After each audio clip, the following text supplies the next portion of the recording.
G'day legends, I hope that you are having a fantastic day, a fantastic Monday and a brilliant start to your week. Now I just got home from the city after being in an MRI machine. Of course I'm getting my follow-up results after the previous 3 months of chemotherapy. So in 48 hours I will have the results for you.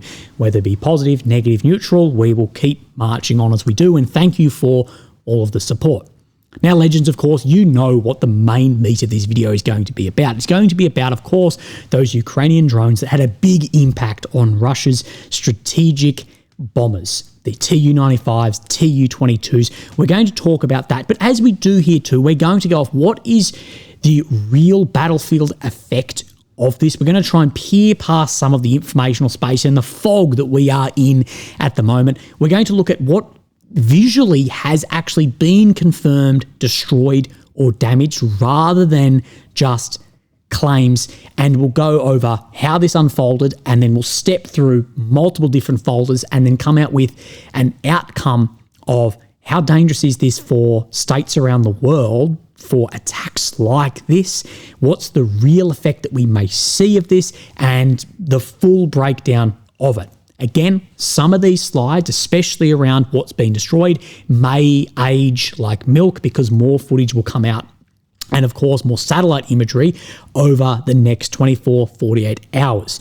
But before we get into that, we'll quickly just belt feed through the maps. So of course, here is the deep state map. You have Ukraine in the center, the capital of Kyiv. The red area is occupied since 22, the purple since 2014. Now this map today has not updated, but do not fear, I have other maps for you and geolocations. And the first area we're going to come into is between Ukraine's Sumy Oblast, Russia's Kursk Oblast, and we see a lot of movement in here. Now you may remember the best part of a week ago, I have a contact in here who said, Willie, I am fighting dudes in Konstantinivka and around Volodymyrivka, Volodilari as well.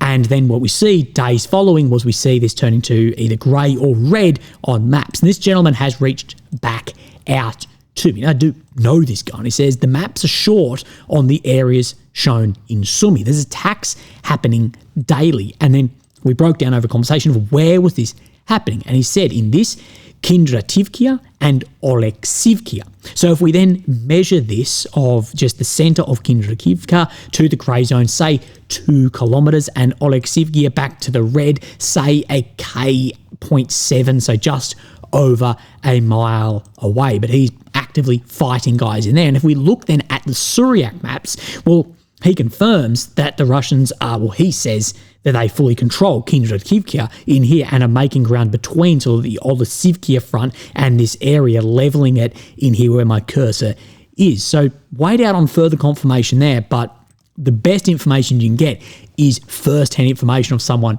actively pulling the triggers, not people trying to pull the strings. But if we come to the west of here, we have Thankyou, of course, in Russia's Kursk Oblast. Now, it's difficult to get an idea in here because there's a lot of claims. Over a month ago, Thankyou, I saw claimed it was completely surrounded and cut off, and that's just not the case on this map, on really any of the maps that I use. But we can see that just up here to the west of Besalivkia, Syriac maps is saying that the Ukrainians have pushed across the border here and are making some ground, as well just to the southwest of Tyankyou too. So there is some active operations happening as well just to the east in Noviput. There has been some further operations there. He says Ukrainian troops tried to enter the forest zone. He claims without result. So just keep an eye on this. Now we're going to be a little bit all over the maps today, but the next area we need to come into is between Toretsk and Chasiv Yar. And what we're looking for is this Ozernivkia and then this Delivkia here, because this is a very, very interesting geolocation. At this geolocation, just above where it says Delivkia in here, I've got this as close as I possibly can, we see a Russian flag and unit flag going up some 4.7 kilometers. The best part, I think it's 2.9 miles, I'll correct that if I'm wrong, behind the front line. What we see is just in the beginning of this footage, this is this broken down building here, and then these Russian soldiers flying this flag. And this is a long way, nearly 5 kilometers. Go and walk 5 kilometers in a straight line, 3 miles. Go and walk that. That is a long way, forming that eastern flank, potentially of Toretsk, of course, getting squeezed with the eastern flank of Pokrovsk. So keep an eye on there. Then in Chasiv Yar, we see this area to the north is in grey zone.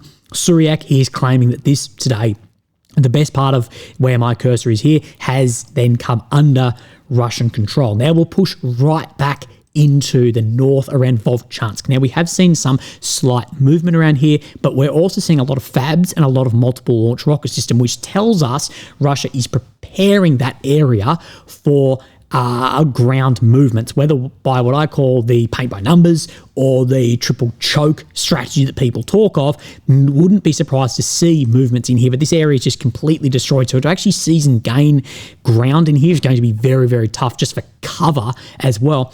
And claiming that there is more Russian control in here, and the Ukrainians are pushing down onto the southern side. So just keep an eye on this. Remember, there is the waterway that runs directly through the center here, the Vovcha. Now, I spoke to another guy who said, I think that you're right about what you were predicting about Terni. Now, this is what we call the Terni front, or the Nove front here. Now, many have been saying that no, what this is doing is it's going to cross the Oskil and then have a push due south, try and get Liman, Yampil, and make Seversk into an envelopment. Now, I wouldn't be surprised to see that over long term, but this forest area is going to be a huge pain. This Kronar forest, like we have seen, huge pain because you don't have the typical advantages you have in the forest. What I've been saying is I think where the Russians are trying to get to is this Kharkiv, because the Russians on the Pishani front, if we zoom out to the north of here, have been able to get to the Oskil. So there's no movement down into the south, or everything that comes up into here to Raihodka has to come through in this gap. Now, I know that there's drones that reach over 10 kilometers, but the main saturation of FPVs operate within really 10 Ks from fiber optics and radio control.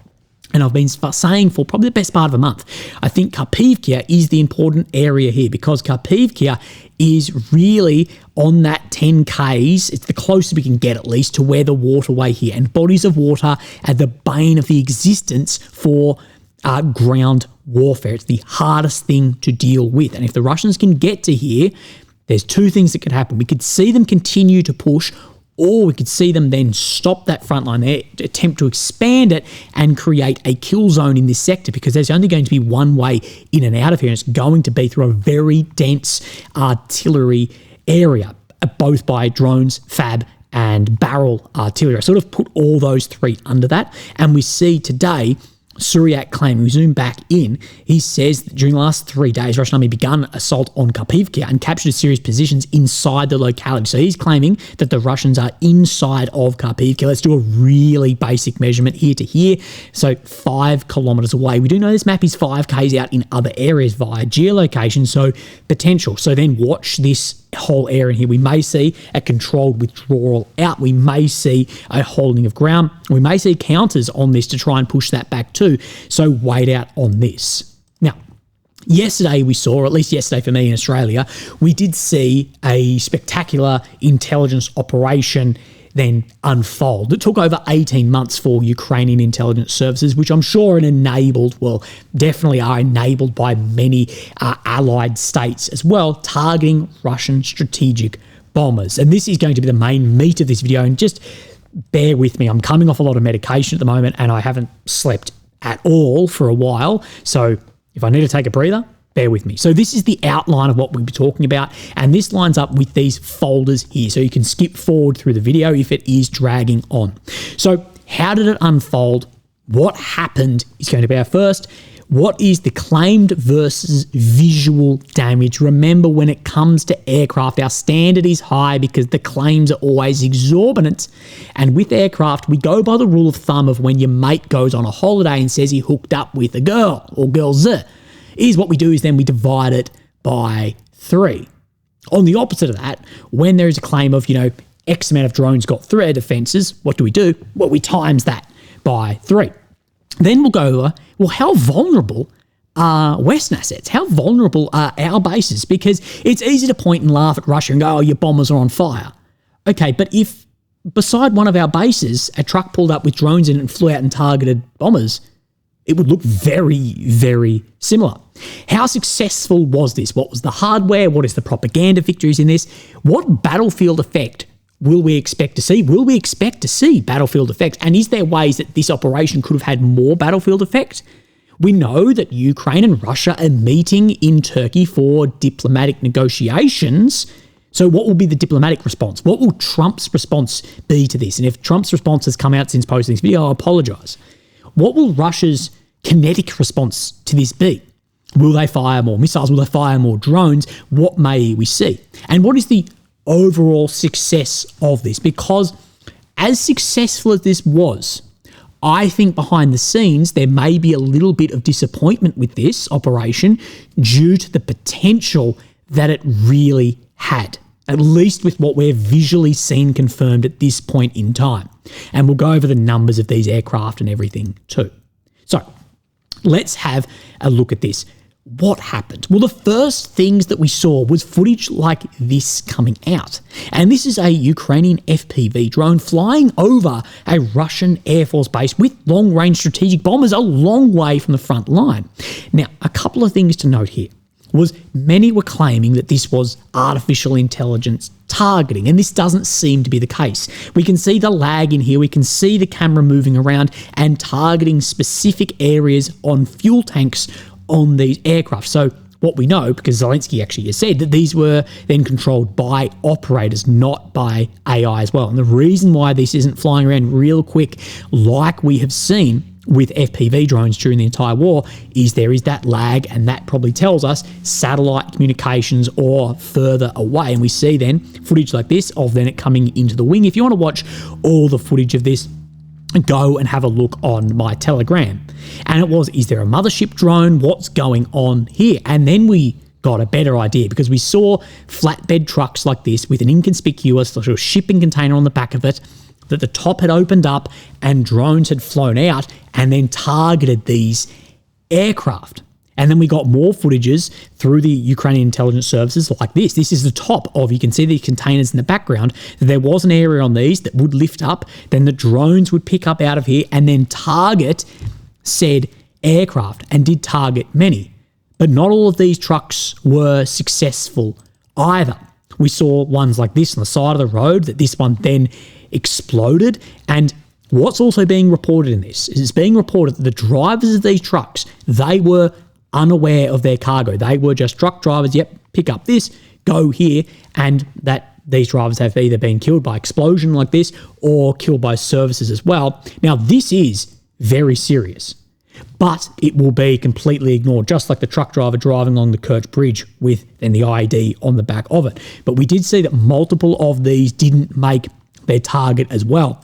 And that's why I think the potential of this attack was far larger than what we've actually seen. I think Russia got somewhat lucky, and I think there may have been some unluckiness in this, at least by the visual footage we have at the time. We also saw that once the tops had opened and some of these drones started coming out and targeting, there was Russian civilians. These guys tend to be, I think they are truck drivers from this like truck stop, attempting to stop the drones with their bare hand, using rocks, trying to stop them then flying out. And we see Zelensky say this today. Today, a brilliant operation was carried out. The preparation took over a year and a half, 18 months. He says that their office was next to the FSB HQ. In total, 117 drones were used in the operation with a corresponding number of drone operators. So 117 drones with 117 operators. So that AI is now out. It may have had assistance there, but operators flying and targeting, we can see that lag. That tells us a lot. He said 34% of the strategic cruise missile carriers stationed at air bases were hit. That's the claim at the moment. And this working off that 41 number, that's how many were hit. Now, many are saying confirmed destroyed. Again, wait on footage of this. So, Ukrainian intelligence services, 18-month-long operation. Now, remember when that limpet mine, well, what we presume a limpet mine, sunk a Russian ship with nuclear icebreaker parts on it? We said that's very, very suspicious. And I was told, yes, some of these operations are headed up by the intelligence service, but they're enabled by many. I'd say this is very similar. I'd say there's a lot of enabling by many partner states behind the scenes also. But this gives us an idea of the range of some of these as well. And AMK mapping says that the Russian Ministry of Defense, this is confirmed that these 5 air bases that have been under attack, and some like Luhansk would have been far more catastrophic in losses if those trucks made it and were able to attack, given the number of aircraft stationed there. And fires did break out at some of these air bases, but some were repelled as well by, I don't know exactly what has happened here, if something has gone wrong or it had been noticed. I have no idea with some of these exploding, but it also gives us an idea of where then the Balaya air base is, just above Mongolia, but also above China. And China, they will be the number one country looking at this and going, right, how could something like this work? And this is 4,500 kilometers away from Ukraine's border. But of course, what I haven't included in this is then occupied territory. So a long, long way away with operators inside of Russia. And this should be a large concern for Russia. So we step into what is our next one here, the damage. What is visual versus claim? So we get a lot of footage like this. And as we say with spectacular footage, when things are burning, just wait till the smoke clears, in this case, literally, to get an idea. We see these long-range strategic bombers, tires on the wings, still happening, but not helping at all in this case. It may actually help against AI, but these being badly damaged here, all targeting right in this same spot on the right wing, trying to target where some of those fuel tanks are, and we see them burning up. So what is the BDA, the battle damage assessment? Now, this slide will likely age like milk, and I will endeavour to correct this as more information becomes available. But what I will say about footage is it is in Ukraine's interest. Ukraine has incentive to capitalise on this victory in the informational space as much as possible.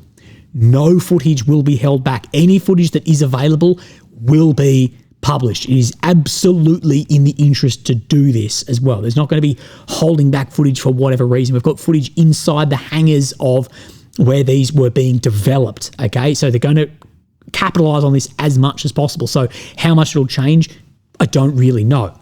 Now, many pages and mainstream media are confirming 40 plus destroyed, and some are actually saying damaged, but most are just confirming destroyed. At this point, with many pages and news, you could tell any fucking number and they'll just confirm it.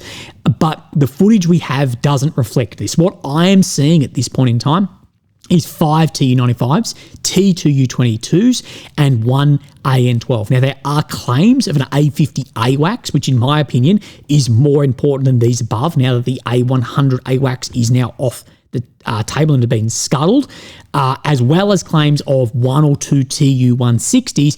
But again, visually, we can't confirm this at this point in time. Like I said, our threshold with aircraft due to claims previously is very, very high, and goes in line with wanting footage of this, and it's in their interest to share the footage of this or satellite imagery as well for propaganda victories. Now, number 3 is how vulnerable are we, or the West, to an attack like this? Well, let me show you some Air Force bases, because like I said, it's easy to point and laugh, but if a truck pulled up over a long-time operation and drones started flying around, what actual counters would there be? Now, the most difficult part of this operation is the smuggling of your operators, or finding operators in country to fly them, and the smuggling of parts for drones, not the actual execution of picking up out of the truck and hitting the aircraft. That is the end state. That took a couple of minutes. It's the 18 months prior to this. The reason it's so difficult is you're at a country that is actively in conflict, Russia, and actively seeking things like this, not getting put into place in relative peacetime, potentially years before we see execution of this. And this is Nellis Air Force Base in Vegas, just for an example. And this commonly has everything you can think of, from B-2 Spirits, $1 billion aircraft, F-22s, F-35s, you name it, it's been there. And then we see where some of these roads are. These are 2 kilometres. There's a mile and a bit away from some of these roads. These are in visual range. You can watch these bloody planes, the spectacular planes, take off in the air, but let alone drone range. And I know there will be some electronic countermeasures on these bases, but in heavily built up areas like this, it won't be operating everywhere. And these could easily be fibre optically controlled too, back to a main repeater station in that shipping container, what gets around any electronic countermeasures. This is at RAF Base Edinburgh, just out the road from me, that homes the P8 Poseidons, as you can see in this Google Maps, and it's 1.2 miles, 2 kilometres away from one of their main roads. And these bases, from Australia to America to anywhere, and Russia and wherever, are going to be incredibly vulnerable to this style of attack, by fibre optics, by radio controlled, by anything. And over a number of years, an adversary could have multiple trucks in wait somewhere just for a rainy day, move in and could wipe out entire squadrons at one blow. The most dangerous spot for these aircraft is on the ground. And what Russia did as soon as they started getting hit was lift up everything. And we need to be aware of a threat like this right now and make decisions for it right now. And open hangars, like your typical hardened hangar but with an open front and back, that's not going to cut it either. Though Russia has a terrible, terrible track record for not having hangars on aircraft. Now, a lot of these what we hit were Tu-95s. And why are these outside? Well, it's not actually just as simple for these long-range strategic grandfathers of the Cold War aircraft like your B-52 Tu-95. It's not only their size and the size of hangar that you bloody need, but it's also due to some nuclear treaties, like the New START treaty that does have satellite monitoring of parts of the nuclear triad, and parts like this need to be able to be monitored from satellites. Now, Russia has suspended their participation in this, but has not fully withdrawn. So you see a lot of these outside, so that, your other countries can actually monitor where these are. So that makes sense also. But this is all considerations that need to be taken into account. Now, how successful is this, both in hardware and propaganda victories? Now, as I say with everything, the level of success, the best way to get an idea of success is wait. I know people don't want to do that, but wait and see what noticeable battlefield effect there is. Remember when we saw those open air ammo dumps go up in a spectacular fireball and people saying there's no more KH missiles, there's no more artillery. And then we said, just wait, give it a couple of weeks, give it a month and see what the battlefield effect is. Then we get a better idea of how effective that is or is not. So we're just going to wait on this and wait for better footage or satellite imagery too. But it has shown that Russia is vulnerable to previously untouched assets like this, and there's holes in their intelligence network. And the asymmetric threat here will likely continue and still exist well after the primary conflict here is ended. Also, on the informational front, it gives Ukraine some much-needed good news. Victories for Ukraine at the moment have been very, very elusive. We had Kursk, but then we saw that then backfire. So it is a huge propaganda victory, and of course the world's media have jumped on it, and you tell them, they'll report it on claims of aircraft. What we saw too was during any major development, and I went over a university paper with mathematicians on this well back in the day about when we see major developments or actions like this, we see a huge increase in bots. And I know from Telegram and Twitter and everything last night, massive amount of bots trying to push this. That goes into what I said about any footage here will be released to try and capitalize on this as much as possible. Now, as well, going after these specific aircraft, this has an effect too, because these massive, powerful nuclear aircraft, they are a symbol of power too. These are irreplaceable Cold War platforms that have only had upgrades. They're not building more of these. But what I'll say on that, to be a realist about this, is, well, there's a reason why no one's building B-52s, why no one's building Tu-95s anymore, is with the introduction of new technology, new fighter aircraft, new lighter bombers, that these are becoming obsolete. Now, obviously, they're not obsolete yet. I said becoming because they are still used. But there's a reason why these aren't being built anymore. And, of course, targeting TU, as I said, it has an informational victory. But I do wonder if we would have seen more frontline effect if these went after more commonly used, more tactical used aircraft for battlefield effect, say Su-34s or Su-25s also. But again, that's where you've got to weight this as well. And Ukraine having outside support is massively reliant on informational victories as well. one of my biggest criticisms of Ukrainian strategy when we see a victory is they're not capitalizing fully on that. In war, in attritional, protracted, maneuver war, whatever sort of war, you must have simultaneous and successive attacks to make the most of events. And some of the biggest failures, I think, have had victories and then not exploited that as much as possible. Say, Wagner Mutiny is a big one of this.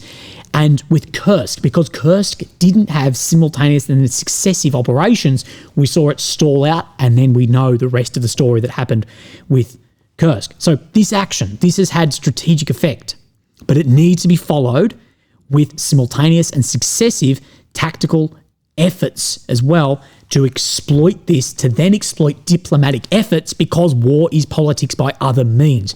It can't just be single peak and trough of events. It needs to be one orchestra of war, because attritional war, protracted war, is an art form. So this is more for overall success here too. And this is, I guess, a bit of a pessimistic view, but with 18 months of targeting and the inability to counter attacks like this, I think some of the inside intelligence on this may actually be disappointed with the results. Now, the proof of concept of this works is great, but that's not exclusive either. Every dick and their dog has now gone, that's a fucking good idea. We could implement that somewhere. So the proof of concept is there, but it's not exclusive.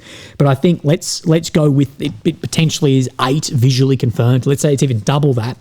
I think Russia had no ability to counter this other than information where we know there's holes in that. 18 months of planning. I think that inside there may be the potential was far larger, and we'll go over more of this. Now, the battlefield effect. What should we expect to see? This might be wordy in this. This is from Tatarigami UA, and I really do appreciate his attempt of objectivity in some of this as well, given the amount of flack that he will receive back. The primary driver of this war remains the situation on the ground, specifically how far Russia can push the front line.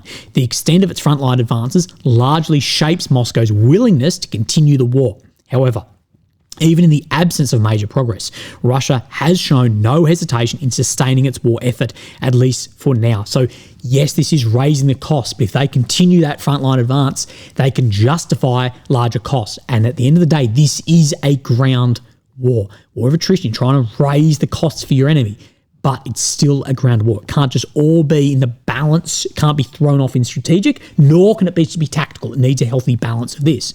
To truly shift the calculus in Ukraine's favour, there must be a combination of stalled frontline and mounting costs for Russia, not just in monetary terms, but in strategic capacity.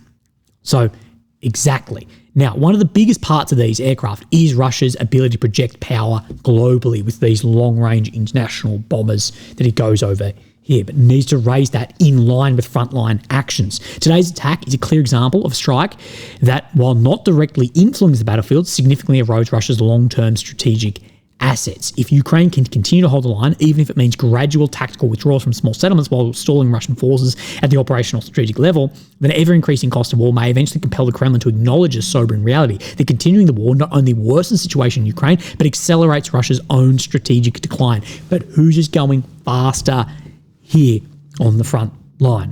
Okay, we'll go over more of this. The Russian leadership is well aware of this dynamic. The notion that Russia will fight no matter what, last soldier falls in Ukraine, is largely a byproduct of psychological warfare. It's a narrative actively being promoted through propaganda. But if you raise the cost enough, it may pull back. But this is a two-way street. If Russia raised the cost enough tactically on the front line with ground and troop attrition too, you can end up with better deals. And that is exactly what Russia is trying to do here. So will we see a noticeable, like a measurable battlefield effect from this? In my opinion, no, because that's tactical. We're looking at strategic strikes, and strategic assets, they're used for deterrence and long-range strikes.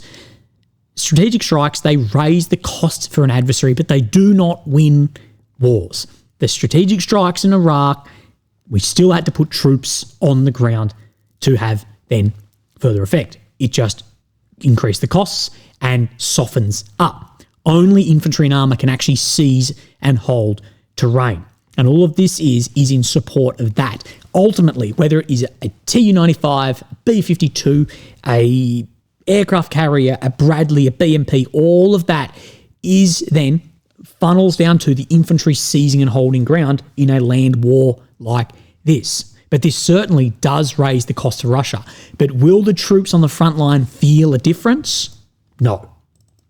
Rob Lee says this, and he's replying to this Mr. Ian Bremer here. Until now, Putin hasn't felt there's a serious cost to continuing the war.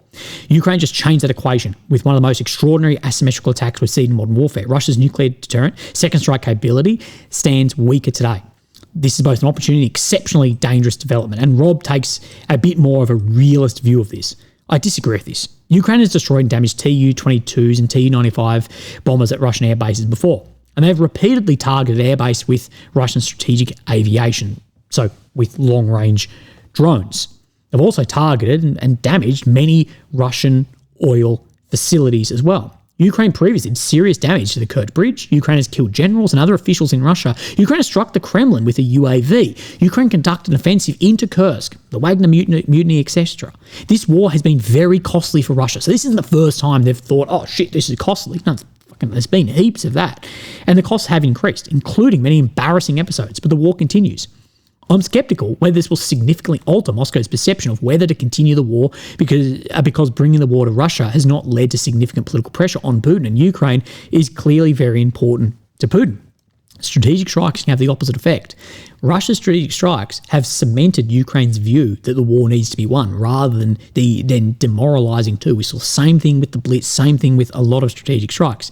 This strike is important because it will degrade Russia's ability to launch cruise missiles at Ukraine and will force Russia to shift resources to protect facilities far from Ukraine. Also, their air component is the weakest part of Russia's nuclear triad, and Ukraine has previously targeted these bombers. So this isn't a first time of targeting or success on some of these as well. It continues. This was a very successful and cost-effective operation, but the most important way to bring Moscow to the negotiating table is to prevent further Russian advances on the battlefield. Russia has demonstrated it is willing and able to sustain very high costs over the past 3.5 years. Convincing Russia's leadership that it cannot improve its position on the battlefield remains crucial, and that is what I talk about. Attacks like this need to be in line simultaneously and successively with tactical operations to convince that Russia's leadership will not improve its position on the battlefield. And if you're assessing this war objectively, do you think that Russia in the next 6 months will be in a better position on the battlefield than now? 6 months ago, was it in a better position now or then? And you need to convince them otherwise, and I'm not convinced otherwise. Number 6, diplomatic response. We know there's going to be a fucking awkward meeting between Ukraine and Russia in Turkey today. This occurred on the eve of this meeting. Has it undermined talks? Yeah, probably for this round, but these go over many rounds and many, many months. Now, many are claiming that now Zelensky holds all the cards. That is untrue. It hasn't shifted the entire weight of the war. This is a ground war. Just like when the Moscow was saying, it's embarrassing, it's costly, it improves positions. But does it then shift the entire ground war? No. Okay? Still a ground war. People need to understand that too. What it does show is that Ukraine still has the capacity to inflict costly losses on Russian strategic assets, and the Russian delegation will have to take that into account, potential more attacks like this that may be setting up. Now, there's mixed reporting whether the US administration knew about these attacks in advance or not. Did Trump know about it? I don't know. Did some of the intelligence agencies know about it? I'd say fucking highly likely. I'm waiting to see how Trump responds. Now, the Ukrainian delegation, Noel reports here that Reuters, they've published Ukraine's proposals from Istanbul talks, 30-day ceasefire, all for all POWs, security guarantees, rights to pursue NATO and EU, no recognition of any territory, sanctions may be lifted gradually, frozen assets to fund Ukraine's recovery, final peace terms decided at Leaders' Summit.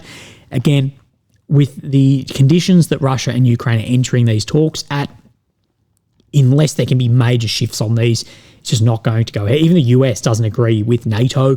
So again, it's going to probably fall flat, but at least talking is better than nothing. Now, Russia's response, what will we see here? And I am a little bit different to how a lot are thinking this. Now, firstly, a lot of people are holding their breath to see this. I see that in the comments.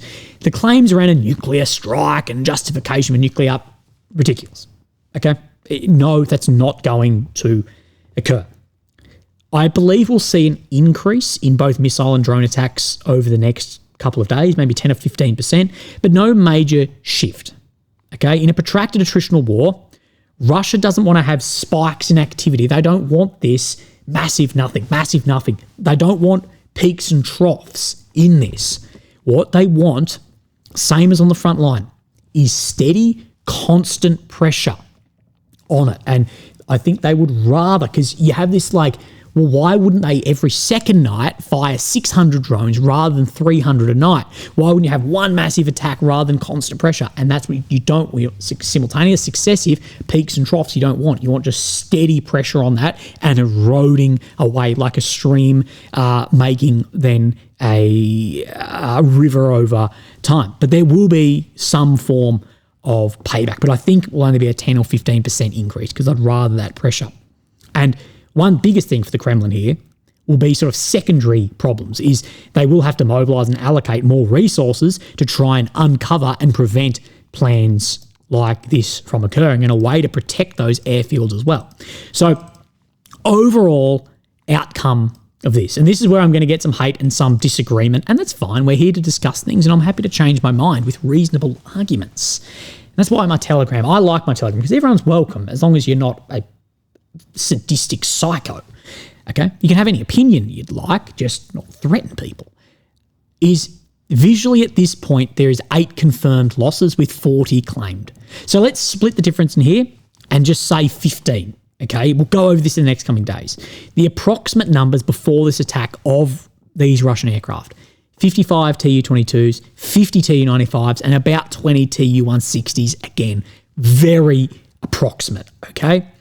At 15 losses, this is 12% of strategic air assets taken very quickly at 15%. Okay, that is a lot. And what this does is it increases then wear and tear on other airframes because you're not rotating them through as much. But no, this does not completely cripple strategic air strikes. We'll still see a lot of these planes up and flying. 40 of these is 32%, so right in line with what Zelensky has said. And this is a huge single day. But now the surprise is gone, and you can't assume that you'll get the same opportunity again.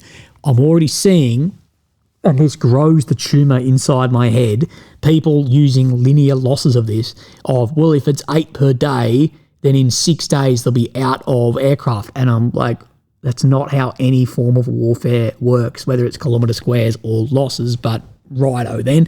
But you're not going to get an opportunity like this again. There will be other ways, I'm sure, more asymmetrical attacks, but we will see. But no, it's not completely crippled, and it hasn't handed the whole deck of cards over to one side. Personally, I think the Russian command got very lucky that it wasn't substantially more, and some of the drone trucks appeared to fail or were countered by civilians. This could have been much, much worse. And I actually think Ukraine and the intelligence services behind this were somewhat unlucky it wasn't worse for the Russians than this, if that makes sense. Because Russia had no counter to this. And what does Russia now do to counter this? What would we do? Well, there's going to be exclusion around these bases, the only real way. But what do I mean by I think that Russia was lucky and I think Ukraine was somewhat unlucky? Well, 18 months of planning went into this. And I think those planners, given the resources, over 100 drone operators, the risk of this, everything, will somewhat be disappointed with the results if we see that it is 8 in the confirmed losses, even maybe around this 15, because I think they would have expected better results. And in my opinion, the potential of this and what I would have had as the likelihood, given the inability to counter this, would have been far more. It would have been in the dozens, if not over 100 aircraft. If this went to plan and there wasn't some failures of these trucks or whatever, you could have had well over 100 aircraft, Tu-160s, dozens of other aircraft absolutely wiped out, including not just strategic, but tactical aircraft too. You could have seen Su-34s, 35s, 57s taken out as well. That would have had real battlefield impact along with choppers. So I think the potential of this versus what we saw, I actually think there'll be people behind the scenes that are like, yeah, that's great. We wiped out however many it comes to, but the potential of what we may have been expecting may have actually been higher than that. And undoubtedly, this is a huge loss for Russia and a much needed win for Ukraine, especially in the informational space. Group chats, media, everything's going wild. And there's this idea of Russia's Pearl Harbor, and that's not the case. Pearl Harbor was 19 ships, 180 aircraft, 2,400 lives. Massive. But ultimately, the success of this will be measured on the battlefield. And how much effect will we see? Well, again, that will be measured on the battlefield. I'm not claiming it wasn't hugely costly for Russia. I think the potential was way more than, even at the 40 number, I think the potential of that, because that's only saying that 30% are getting through. It could have been far, far worse than this. And what actions will we see? Well, wait out on that. But again, we'll continue to monitor the war. Legends, I hope that you are having a fantastic day, and I'll speak to you tomorrow. Thank you. Bye-bye.